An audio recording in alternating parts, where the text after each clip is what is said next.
नमस्कार, मैं साहिल दुबे इस वक्त मौजूद हूँ मीराबंदर महानगर पालिका में। आज मन से फिर एक बार एक विरोध को लेकर उतरा है, सड़क भ्रष्टाचार। मुद्दा क्या है मैं जानता हूँ उन्हीं से। मैडम, क्या मुद्दा है? आपने प्रेस कॉन्फ्रेंस लिया, क्या विषय है? विषय ऐसा है कि जैसे सबको पता है कि सबसे ज़्यादा भ्रष्टाचार किस में होता है। आज वो भ्रष्टाचार लेके हम लोग रास्ते पे उतरे हैं। सन्माननीय राज साहब जिनका ये जो ब्लूप्रिंट उनके दिमाग में महाराष्ट्र को लेके, मुंबई को लेके, उसको हम लोग कहीं ना कहीं न्याय देने की कोशिश कर रहे हैं, लेकिन अधिकारियों से हमें कोई भी सहयोग नहीं मिल रहा है। जब हम इसका मतलब जो भ्रष्टाचार चल रहा है उसके लिए हम लोग कोर्ट टेस्टिंग की मांगनी कर रहे हैं ना, तो वो हमें प्रेशर में लाना चाहते हैं। हमारे ऊपर 353 की धारा लगाना चाहते हैं। पुलिसों के ऊपर प्रेशर डाला जा रहा है। नवगढ़ पुलिस हो या काशीमीरा पुलिस हो, हर जगह से मुझे फ़ोन आ रहा है। तो ये कहीं ना कहीं उनका डर है। ये जो दिख रहा है वो डर है, इसलिए हमें परमिशन नहीं दे रहे, उल्टा हमारे ऊपर प्रेशर डाल रहे हैं। मैं रुकना चाहूँगा। ये जो मुद्दा उठा है, ये मीरा भाईंदर शहर का कौन सा एरिया है जहाँ पे ये सड़क पे मुद्दा उठा है? एक तो भक्ति वेदांत की जो सड़क है वहाँ पे जो काम चल रहा है, वहाँ पे पहली बार हमने जब विज़िट किया ना कॉन्ट्रैक्टर का भी सुपरवाइज़र था, ना इंजीनियर, ना एमबीएमसी का कोई, ना वहाँ पे चालान चेक करने वाला। हमारे सामने 3 गाड़ियाँ आरएमसी की खाली हुई, कोई भी वहाँ पे अभियंता चेक करने के लिए नहीं था। जब हमने पूछा तो चालान पे लिखा था M45 और M40 ऐसे कुछ लिखा था उसके बीच में। लेकिन जब हमारे जो सलाहकार है इस लेवल के, उन्होंने जब चेक किया तो वो माल M30 का भी नहीं है। जब कोर्ट टेस्ट आएगा तो ये आपको सामने आएगा। दूसरा है जो नवगढ़ गांव का जो नाला है, कनकिया पार्क LL तिवारी के वहाँ पे, वो नाले का दर्जा वहाँ पे भी सेम है। वहाँ पे भी कोई अभियंता नहीं है, ना माल जो बता रहे। पहले वो उन्होंने M40 से शुरुआत किया था, आज जाके M30 के नीचे बोल रहे। मतलब ये उनका ही बात है जो मैं अभी बोल रही हूँ। ये हमने टेस्ट किया नहीं अभी तक, तब तक उनके ये 3 बातें हो गई।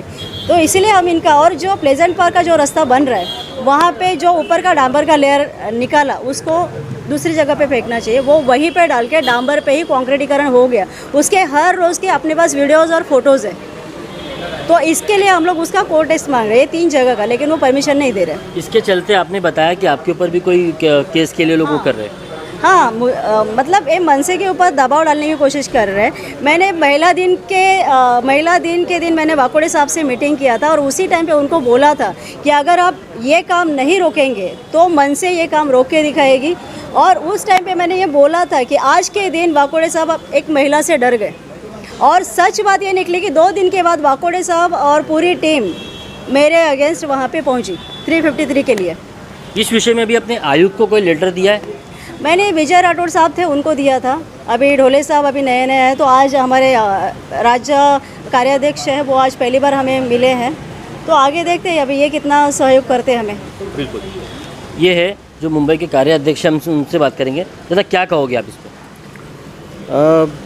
देखिए, क्या होता है कि जब किसी महानगर पालिका में रास्ते का काम चालू रहता है तो लोग उसमें इतने अवेयर नहीं रहते कि वो उस काम में खामियां निकालें।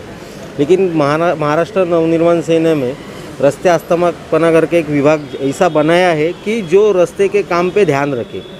मैडम ने भी वही किया था। रास्ते के काम में जो मटेरियल यूज़ किया जा रहा था वो यूज़ एज़ पर क्राइटेरिया नहीं था, इसलिए उन्होंने पहले तो अधिकारियों को लेटर्स दिए लोकतंत्र के हिसाब से कि बाबा ये रोड जो बन रहा है ये निकृष्ट दर्जा का बन रहा है, आप इस पे ध्यान रखिए। लेकिन महानगर पालिका का कोई भी अधिकारी जगह पे कभी भी खड़ा नहीं रहता है। उसके बाद जब इन्होंने काम रोका सर्वसामान्य नागरिक के हिसाब से, तो उनके खिलाफ जाके सब पुलिस स्टेशन में बैठ गए कि इनके खिलाफ 353 ले लो, ये सरकारी काम में बाधा डाल रहे हैं। जबकि सरकार काम ही नहीं कर रही है, खुद जो उनका काम है वो कर नहीं रहे थे, इसलिए वो बीच में आ गई। तो उन पे दबाव बनाने के लिए सभी इंजीनियर्स जाके पुलिस स्टेशन में बैठे थे। इसके खिलाफ आज हम आयुक्त जी से मिले, उनको पूरी सिचुएशन बताई। आयुक्त जी ने भी हमें आश्वासन दिया है कि इसके बाद किसी को भी दबाव में लाने का प्रयास नहीं किया जाएगा।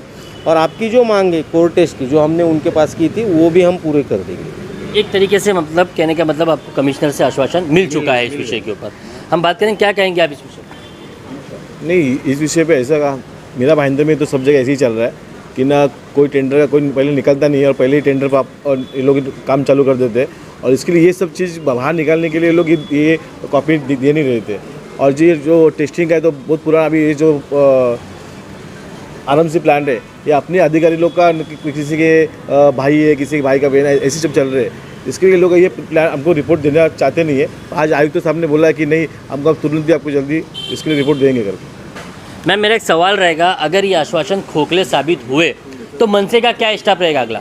मनसे का स्टाइल तो सबको पता है, वो जब वक्त आएगा तब देखा जाएगा। लेकिन एक और हमने आयुक्त से बात किया था, जो आईआईटी वालों को जो विजय राठौड़ साहब ने जो इंस्पेक्शन करने दिया था, सर्वे करने दिया था रास्ते का, उसका रिपोर्ट आज तक आया नहीं, वो दबाया गया है। क्या कारण है जो दबाने का? जो पब्लिक के सामने आना चाहिए ना वो रिपोर्ट, उसकी भी हम लोग मांग कर रहे हैं। इस विषय पे कोई समय दिया है आपने कि इस समय तक ये होना चाहिए? आज पहली मीटिंग थी और उनका कॉन्फ्रेंस चालू था, इसलिए हम बोल के हम लोग आए। लेकिन 1-2 दिन में तुरंत हम लोग वापस से मीटिंग करेंगे। उनको बाकायदा वो समय दिया जाएगा कि आपको इतने समय में हमें देना है, अगर नहीं तो फिर अगला स्टेप है। धन्यवाद। ये है मनसे, जो एक बार फिर सड़क के विषय को लेकर, भ्रष्टाचार के विषय को लेकर उनका कहना है कि काम बरोबर नहीं हुआ है। इस विषय को लेकर उन्होंने पत्र व्यवहार किया है कमिश्नर को और एक समय मांगा है। उस समय में कहा है कि ये काम हो जाना चाहिए, अगर नहीं हुआ तो मनसे अपने स्टाइल में अपना काम करेगी।